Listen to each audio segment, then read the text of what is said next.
एक सवाल है हमारे अंकित भाई का कि सर पढ़ा हुआ याद नहीं रहता है, क्या करें, बहुत परेशान हूं।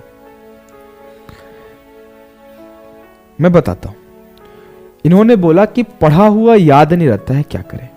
एक बहुत ही शानदार सा टेक्निक होता है, उस टेक्निक का आप नाम रख सकते हो कि वो टेक्निक है RRA।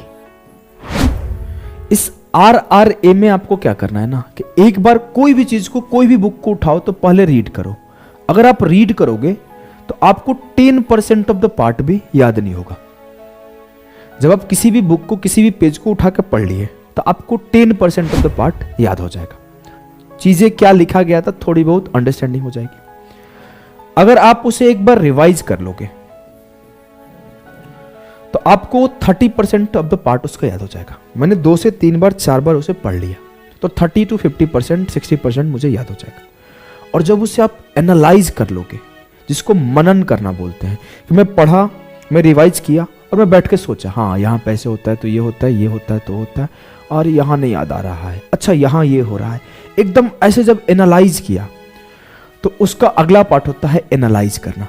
और जब अपना पढ़ा हुआ एनालाइज करोगे ना मेरे लाल, तो रीड, रिवाइज, एनालाइज। एनालाइज किए तो आपको पता चला कि अच्छा ये वाला पार्ट मैं भूल गया हूं, यहां पे मुझे ये याद नहीं है, वहां पे मैं ये याद नहीं रख पाता। और जब आप एनालाइज करोगे और फिर से रिवाइज करोगे, फिर एनालाइज करो, फिर रिवाइज करो, फिर एनालाइज करो। ये जो एनालाइज है इसे आप टेस्ट के फॉर्म में भी दे सकते हो कि जो पढ़ा हूं उसका टेस्ट दूंगा, जो नहीं आता है फिर आके रिवाइज करूंगा। तो इस टेक्निक को यूज करो। आपको पढ़ा हुआ एक बार में नहीं, लेकिन 2 से 3 बार 4 बार पढ़ोगे तो चीजें याद हो जाएगी। ठीक है।